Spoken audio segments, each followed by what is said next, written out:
ಸುಳ್ಯ ತಾಲೂಕಿನ ರೈತ, ಕಾರ್ಮಿಕ, ದಲಿತ, ಜನಪರ ಚಳವಳಿಗಳ ಒಕ್ಕೂಟ ಇದರ ಆಶ್ರಯದಲ್ಲಿ ರೈತ, ಕಾರ್ಮಿಕ, ದಲಿತ ಹಾಗೂ ಜನವಿರೋಧಿ ಮಸೂದೆಗಳನ್ನು ಹಿಂಪಡೆಯಲು ಆಗ್ರಹಿಸಿ ಸುಳ್ಯ ತಾಲೂಕು ಮಟ್ಟದ 1 ದಿನದ ಉಪವಾಸ ಧರಣಿ ಸತ್ಯಾಗ್ರಹ ಸುಳ್ಯದ ಖಾಸಗಿ ನಿಲ್ದಾಣದಲ್ಲಿ ನಡೆಯಿತು. ಈ ಸಂದರ್ಭದಲ್ಲಿ ಸಂಘದ ತಾಲೂಕು ಅಧ್ಯಕ್ಷ ಲೋಲಾಕ್ಷ ಬೂತಕಲ್ಲು, ರೈತ ಸಂಘದ ಉಪಾಧ್ಯಕ್ಷ ತೀರ್ಥರಾಮ ಉರುವಾಲು, ರೈತ ಮುಖಂಡ ಮಂಜುನಾಥ ಮಾಡ್ತಿಲ, ವಕೀಲರ ಸಂಘದ ಅಧ್ಯಕ್ಷ ಎಂ ವೆಂಕಪ್ಪಗೌಡ ಸೇರಿದಂತೆ ಅನೇಕರು ಉಪಸ್ಥಿತರಿದ್ದರು. ವಿಚಾರಗಳನ್ನು ಹಂಚಿಕೊಳ್ಳಬೇಕು ಅಂತ ಹೇಳುವಂತ ನಿಟ್ಟಿನಲ್ಲಿ ಇವತ್ತು ಸಾರ್ವಜನಿಕ ಸ್ಥಳದಲ್ಲಿ ಈ ಏನು ಒಂದಿನ ಉಪವಾಸ ಸತ್ಯಾಗ್ರಹ ಮತ್ತು ಇವತ್ತು ದೇಶ ಮತ್ತು ರಾಜ್ಯದಲ್ಲಿ ನಡೀತಾ ಇದೆ, ನಮ್ಮ ದೇಶದ ಸಂಪತ್ತು ಯಾವ ರೀತಿ ಲೂಟಿ ಆಗ್ತಾ ಇದೆ, ಈ ಪ್ರಜಾಪ್ರಭುತ್ವ ವ್ಯವಸ್ಥೆಯಲ್ಲಿ ನಮಗಿರ್ತಕ್ಕಂಥ ಹಕ್ಕುಗಳು ಯಾವ ರೀತಿಯಲ್ಲಿ ಮೊಟಕುಗೊಳಿಸ್ತಾ ಇದ್ದಾರೆ, ನಾವು ಆಯ್ಕೆ ಮಾಡಿ ಕಳಿಸಿದಂತ ಜನಪ್ರತಿನಿಧಿಗಳ ಹಕ್ಕುಗಳನ್ನ ಯಾವ ರೀತಿ ಮೊಟಕುಗೊಳಿಸ್ತಾ ಇದ್ದಾರೆ,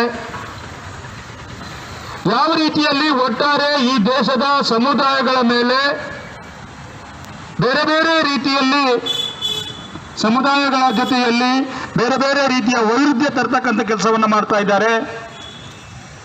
ಆ ಮೂಲಕ ಏನು ಸ್ವತಂತ್ರ ಚಳುವಳಿಯ ಹಿಂದೆ ಈಸ್ಟ್ ಇಂಡಿಯಾ ಕಂಪನಿ, ಒಂದು ಕಾರ್ಪೊರೇಟ್ ಕಂಪನಿ ಇಡೀ ದೇಶವನ್ನು ಆಡಳಿತ ಮಾಡಿತ್ತು.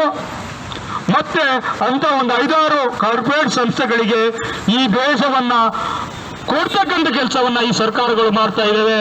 ಇದನ್ನು ಜನರಿಗೆ ತಿಳಿಸ್ತಕ್ಕಂಥ ಕೆಲಸ